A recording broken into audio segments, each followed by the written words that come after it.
할렐루야. 또 새롭게 시작한 한 주간 동안도 주님과 함께하는 삶이 되시기를 바랍니다. 하나님의 말씀을 가까이 하고 주님 안에 거하는 삶이 될 때에 우리들의 삶이 주 예수를 닮아갈 수 있는 믿음의 삶이 될 줄로 믿습니다. 오늘 5장 22절부터 보도록 하겠습니다. 5장 22절. 회당장 중에 하나인 야이로라는 이가 와서 예수를 보고 발 아래 엎드리어. 아멘. 누군가에게 엎드린다는 거 쉬운 거 아니죠. 인사할 수 있죠. 반갑습니다. 만나서 반갑습니다. 인사할 수 있죠.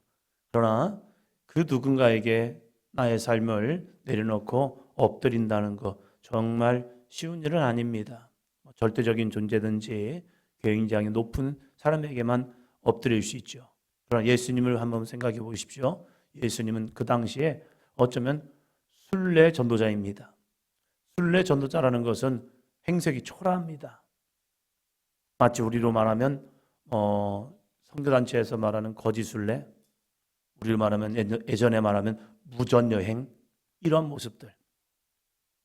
가진 것 별로 없이 그냥 개나리 보찜 하나 들고 이곳저곳에 다니면서 그들이 주는 거 먹고 그리고 함께 생활하며 나아가는 것. 행색을 보면 초라하기 그지없을 겁니다. 그러한 예수님 앞에서 엎드린다는 거, 그가 누군데, 뭐하는 사람인데 이러한 모습이 될 수 있겠죠. 그것도 회당장입니다. 한 마을에 정말 유지이기도 하고 영적인 지도자인 회당장이 누구 앞에 가서 엎드린다? 이거 쉬운 일이 아닙니다. 그러나 이 회당장이 예수님의 발 앞에 엎드리는 것, 그에게는 문제가 있어서 그런 거죠. 사람을 겸손하게 하는 것은 때로는 문제입니다. 자신이 해결할 수 없는 문제, 내가 극복할 수 없는 문제를 만나면 사람은 극히 겸손해집니다. 교만했던 사람도 죽을 병에 걸리면 겸손해집니다. 그래서 때로는 목회자를 불러서 이렇게 말합니다. 목사님, 저를 위해 기도해 주세요. 그렇게 도도하고 의기양양했던 분도 죽음이 자기에게 밀려오면 그 죽음 앞에서 겸손해져서 나는 이런저런 말들을 합니다. 우리들의 삶 속에서도 때로는 하나님이 문제를 만나게 할 때가 있습니다. 그 문제를 통해서 나 자신을 보는 거죠. 나는 하나님 앞에서 어떠한 존재였는가? 나의 신앙은 어떠한 모습이었을까? 그래서 스스로 좀 겸손해지고 낮아지는 모습.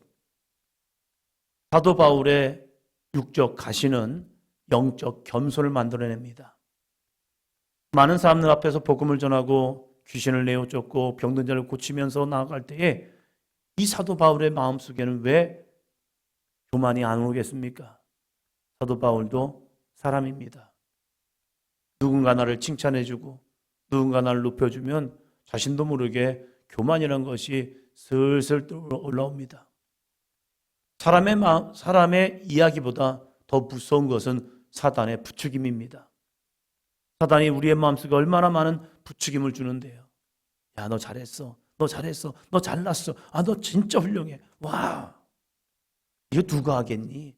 너 아니면 누가 하겠니? 이런 마음들이 자기도 모르게 슬며시 다가와요. 사단은 내가 사단이야 라고 오지 않습니다. 우리의 마음속에 얼마나 슬며시 나에게 친구처럼 얼마나 참 친근하게 다가오는데요. 이것을 분별하는 거 정말로 쉽지 않습니다. 왜요? 칭찬한 건 나쁜 겁니까?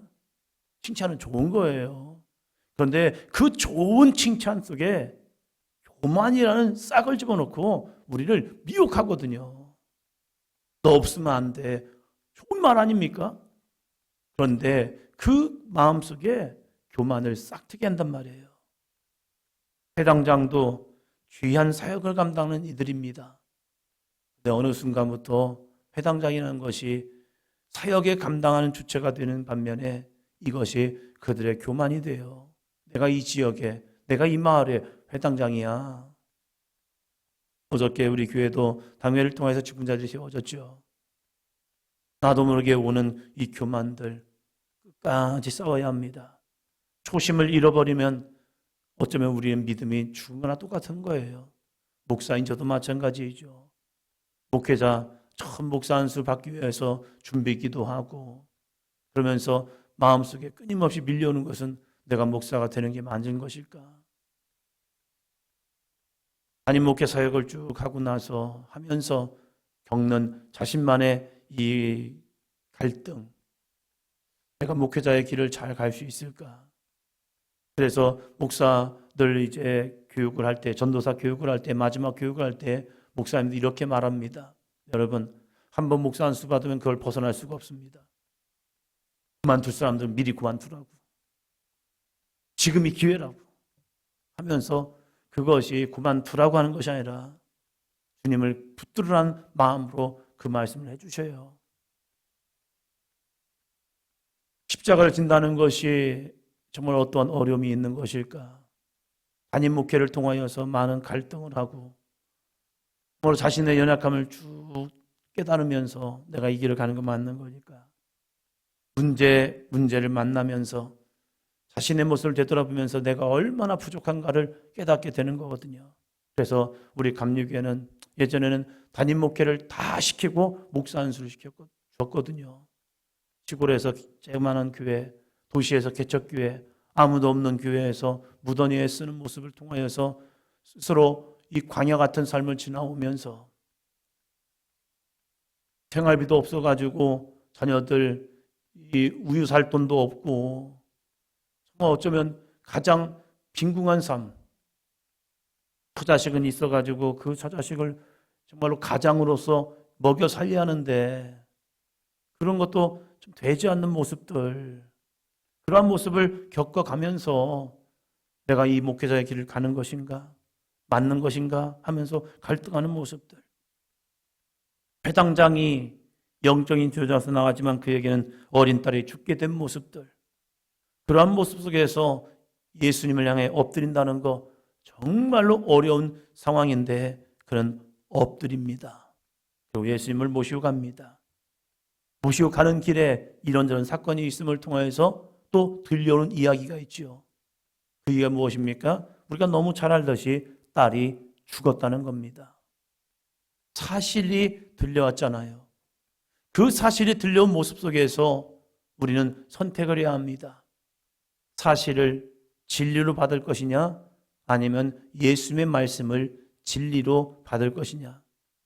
우리가 믿음 생활하면서 착각하는 게 있습니다. 내가 본 것, 내가 들은 것을 진리인 것처럼 믿을 때가 확 있습니다. 이 야이로에게 딸이 죽었다는 소식이 들려왔습니다. 그건 거짓말 아닙니다. 사실입니다. 이 사실을 내가 진리로 받을 것이냐 아니면 예수님의 말씀 36절입니다. 36절 예수께서 그 하는 말을 곁에서 들으시고 회당장에게 이르시되 두려워하지 말고 믿기만 하라 하시고 아멘. 오늘이 주제의 말씀입니다. 예수께서 그 하는 말 뭡니까? 내 딸 죽었어. 선생을 더 이상 괴롭히지 마. 귀찮게 하지 마. 끝난 거야. 이거 거짓말 아니라니까요. 사실이에요. 그 사실을 야이로는 받아들일 것이냐? 아니면 예수님의 말씀 두려워하지 말고 믿기만 하라. 네가 나를 찾았니? 네가 내 앞에서 겸손했니? 네가 나를 붙드니? 그러면 너 사실을 믿을래? 내 말. 사랑하는 성도 여러분, 진리는 오직 예수 그리스도의 말씀입니다. 네가 그 진리를 선택할 거니 사실을 선택할 거니. 신앙생활 하다 보면 여러분에게도 보고 드는 것이 있어요. 그건 사실 맞습니다. 그런데 이 사실이 영원한 진리가 아닐 때가 있어요. 아파 죽을 병에 걸렸습니다. 사실 맞습니다. 그러나 그걸 통해서 죽지 않을 수도 있어요. 왜? 주님이 고쳐주시면. 어떠한 문제가 나를 무너지게 할 수 있습니다. 어떠한 문제가 나를 쫄딱 망하게 할 수도 있습니다. 망하겠다고 끝난 것입니까? 아니죠. 주님이 우리를 회복하시기도 합니다. 우리는 어떠한 사실이 오면 그 사실 가운데 몰입되어서 하나님의 말씀, 주님의 말씀을 잃어버릴 때가 있다는 거예요. 믿음이라는 것은 무엇입니까? 세상에 되어지는 상황, 형편, 여건, 사실을 바라보면서 이렇게 됐네? 끝났네? 이것이 믿음이 아니라 그 상황임에도 불구하고 우리는 영적인 귀를 열고 주님의 음성을 들어야 합니다. 사실이 나를 죽이는 것이 아니라 내 믿음 없음이 나를 죽이는 거거든요. 딸이 죽었다는 사실이 끝난 것이 아니라 내 옆에는 주님이 계시잖아요. 이 야이로는 들려온 사실을 통해서 주님을 버렸다면 그 딸은 그냥 죽어버립니다. 그러나 이 야이로가 한계 있습니다. 자기 집에서 왔던 사람이 당신의 딸이 죽었습니다. 끝났습니다. 이제는 안 됩니다. 이제는 예수님을 놓으세요 라고 한 거예요. 예수님 데려올 필요 없어요. 귀찮게 할 필요 없어요. 당신은 끝났어요. 이 사실이 들려왔다니까요. 그런데 그 곁에서 예수님이 그걸 듣고 계시다가 해당장에게 소망을 줍니다. 예수님의 말씀 같이 읽어볼까요? 두려워하지 말고 믿기만 하라. 다시 한번 합니다. 시작. 두려워하지 말고 믿기만 하라. 여러분, 이 주님의 말씀이 오늘 여러분의 귓가에 계속 들려지기를 축원합니다. 예수님이 오셔서 두려워하지 말고 믿기만 하라 이렇게 말씀하실까요? 아니에요. 내가 내 귀에 주님의 말씀을 선포하는 겁니다. 오늘 하루를 살아가면서 이 말씀을 계속 읊조리는 거예요. 예수께서 그 하는 말을 곁에서 들으시고 누구에게요? 박재영에게. 할렐루야. 자기 이름을 넣고 한번 읽겠습니다. 시작. 예수께서 그 하는 말을 곁에서 들으시고 박재영에게 이르시되 두려워하지 말고 믿기만 하라 하시고 아멘. 이렇게 삶을 적용하는 거예요. 여러분에게 오늘 말씀을 보내드렸죠. 우리 또 속장님들은 각 속회로 또 열심히 보내드리겠죠. 이 말씀을 나에게 적용시키는 거예요. 하루를 살아가면서 예수께서 그 하는 말을 곁에서 들으시고 박지영에게 이르시되 두려워하지 말고 믿기만 하라 하시고 이걸 20번 반복하면서 계속 반복하면서 이 말씀이 내 귀에 들려지도록.